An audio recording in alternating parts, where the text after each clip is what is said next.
This is the Hello World podcast, where we talk about habits of success, habits of excellence, entrepreneurship, leadership, learning and development, and outlook that will help us succeed through life. This is Louis Banta, CEO and Chief Trainer of Learning Just Made Better, or LJMB. What's the top 3 secrets of success of personal leadership that help you achieve what you have right now? Ang unang-una kong habit na na-develop early in life is hard work. I learned very early in my life the value of hard work. When I had the opportunity to be given the chance to pursue my high school and college education, the way for me to retain that scholarship is to really work really very, very hard. So talagang kinalakihan ko na yung working very hard. Even when I was already working in Philam Life, naging habit ko na yun. Ako pinakaunang pumasok sa mga empleyado at ako pinakahuling uuwi.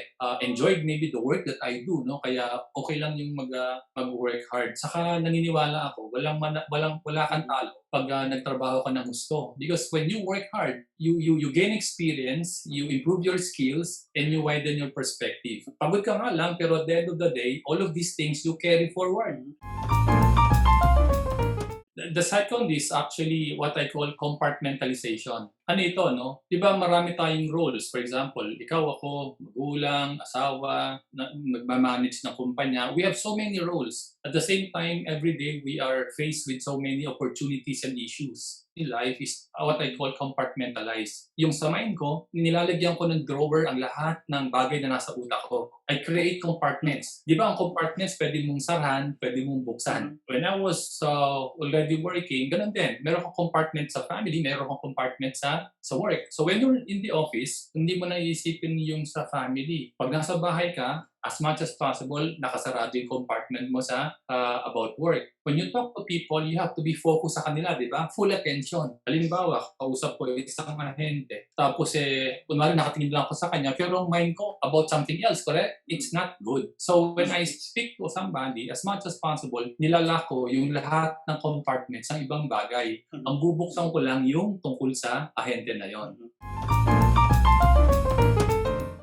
Pangatlo is looking on the bright side. Kasi no matter how much we want things to turn up, failure is always a part of life, correct? Pero the more people become successful are the people who are able to bounce back in every failure. Early on, I tried to discipline myself to always look at the good things of whatever is happening. Buo ang paniniwala ko na kaanumang bagay ang mangyari sa'yo, merong maganda yan. Kung hindi yan very explicit, nakatago yan, hanapin mo yan. So that has always been my in other words, for example, failure, if you see failure as a moment to learn or to gain wisdom, edi panalo ka. Yes. Hindi ka talo, hindi ba?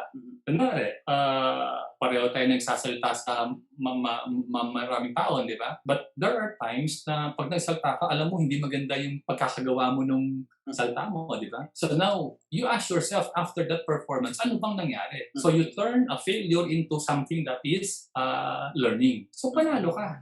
Alright? Hindi lang yun. Kasi buhay natin, hindi man tayo binibigyan parati ng magandang situation, di ba?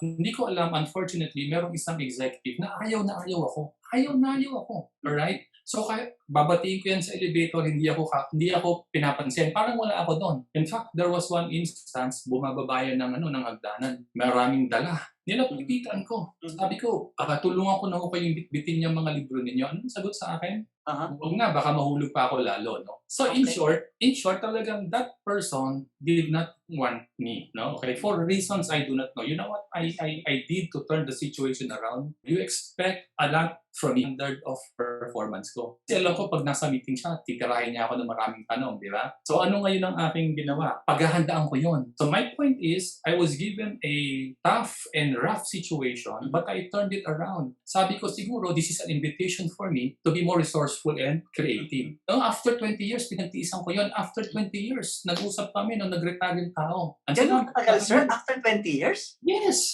20 years, pinagtsagaan ko yun. Pero after 20 years, nung nag-retire siya, sinabi sa kanya, thank you. This is Louis Banta of LJMB. Thank you for watching my video. To watch more videos like this, click subscribe and hit the bell icon below. If you like this video, please give it a thumbs up, comment down below, and share it to others.